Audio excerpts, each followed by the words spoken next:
Good morning. It's day 21 and September 22nd, Tuesday of the year 2020.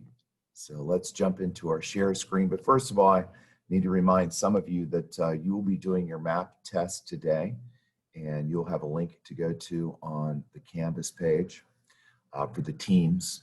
So be looking for that if you have not finished the map test. Let's get into our daily assignment explanation.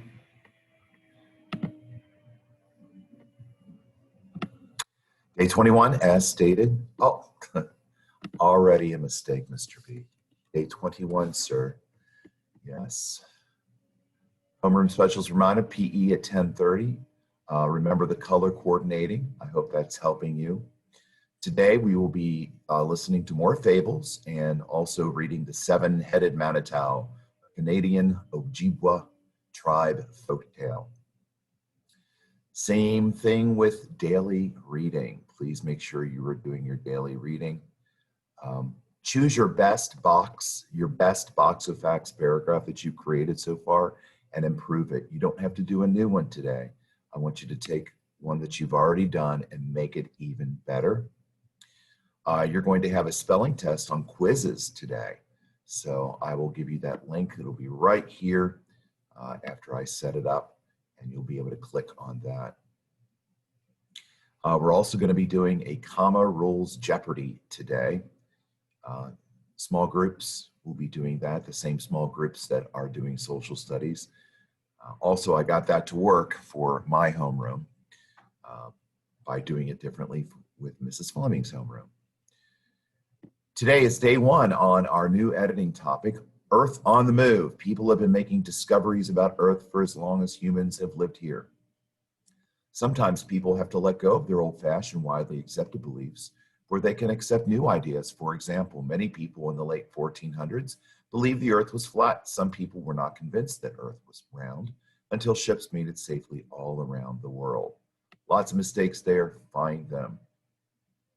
We will be doing the small group work in teams again. And actually for the first time for my homeroom since we fixed the issues. Again, you're supposed to be practicing your 7 continents and your 5 oceans where they are. And yesterday we did How Do You Balance Your Life with our gifted enrichment. Today, create an artistic version of being out of balance. It could be paper pencil, color pencils, watercolors, a dance video, piece of music, a painting, whatever you want to do in terms of artistically showing what it means to be out of balance.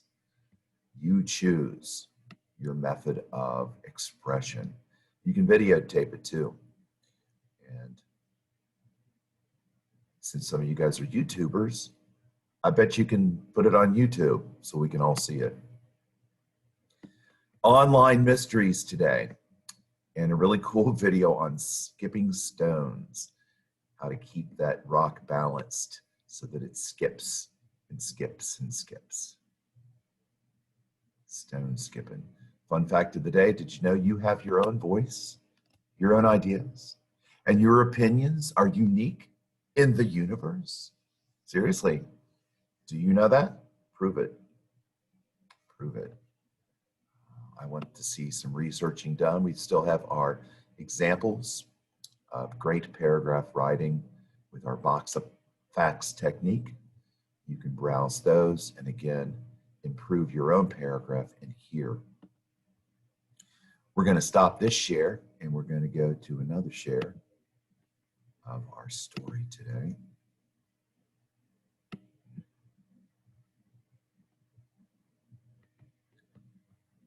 Minimize me here a little bit. Oh, I think I can move me. I can. Woohoo! The Seven-Headed Manitou, Canadian Ojibwa tribe. On a farm there lived a poor man with his wife. They had no children. One day, desperate for food, the man went fishing and caught a very slippery trout. The animal said to him, "Wait, I'll grant you a gift. Do not throw any of my scales away, but bury them in your garden. Give your wife half of my body to eat and the other half to the dog. Of course, the man obeyed the talking fish. He told his wife about the strange instructions he'd received, and they did as they were told. Can you imagine the surprise of these poor farmers when by next morning all their animals, plants, and money had been doubled? They were not poor anymore. That night, the wife conceived, and as they found out 9 moons later, they had a pair of healthy, strapping twins. As they now had everything they needed, no one in the family went outside the bounds of their land, but as growing lads are always curious, one of the twins asked their father, "Are there other people in the world?" "Of course," replied the father, and realized only too late that his son would leave them and go travel to make his own fortune. With tears, they let him go. He took with him the dog, who had eaten half of the fish body and was now magical, and they walked for days before finding anyone at all. But finally, he saw a town all decked in black. It was deathly silent. He approached the local blacksmith and asked why the town was mourning, and could he stay the night. "Of course," the man replied, "and we are in mourning because all of our maidens have been devoured by the dragon Manitou, who lives on the mountain, the dreadful Wendigo. And now that no others are left, even the beautiful chief's daughter will have to be sacrificed tomorrow." The young man pondered this, and as soon as the sun rose, set out for the mountain. He had, after all, nothing to lose. He was almost there when he saw a beautiful girl weeping and an old marshal consoling her half-heartedly. "What's wrong?" the lad asked. "I'm being taken to the mountain to be eaten by the Wendigo," she replied sadly. "It cannot be helped," the marshal added. "It's for the common good." The hero thought him cold, and with bravery in his voice, instructed the girl to stay put. He would deal with the Wendigo himself. With a glimpse of hope in her lovely eyes, the chief's daughter gave him a ring and wished him luck. Taking heart, he climbed the steep slopes, and when he reached the top, waited. Suddenly, he felt the earth tremble and the trees around him shake. The air grew hot, dense, and poisonous. The Manitou had arrived. With a roar, it appeared. The monster, one powerful, armored body, and 7 ghastly heads that thrashed, looking for a maiden to bite and devour. When the 14 awful eyes found him and realized he was no morsel they were expecting, the Wendigo attacked. The hero dashed this way and that, struggling to avoid the Manitou's many sharp fangs and claws, until finally he cut one of the heads off. It grew again. Suddenly realizing what he had to do, the young man cut it off again and tossed it to his dog, telling him to hold on to it. With a great deal of effort, he managed to do the same with the remaining heads, and at last the Manitou lay dead atop the mountain. After cutting off the 7 tongues of the dragon as a trophy and a gift for the girl's father, the lad descended to where the chief's daughter and the marshal waited and gave her the tongues. What a nice gift. Our hero was exhausted, and though he thought of resting on the ground for a little while, he fell into a deep sleep. The girl thought there was no harm in coming down without him. She would go first and announce him to his father.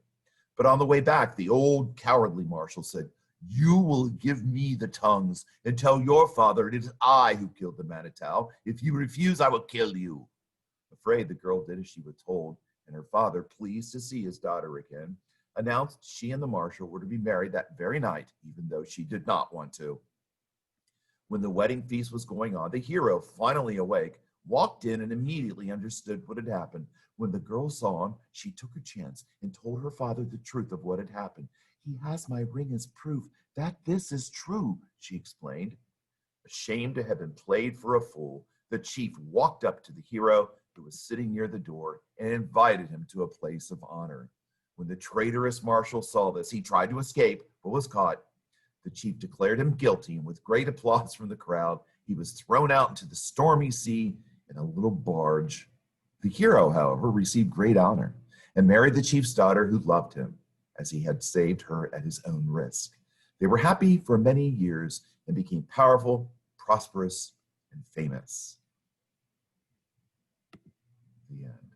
Now, sometimes stories like old folk tales, they just kind of like leave you hanging, but that's okay. It's like, what happened to mom and dad? What happened to the fish? What happened to this and that? The other brother? We don't know. Maybe you can make up a folk tale about him. That would be interesting. All right, guys, let's have a great day, and I'll see you soon.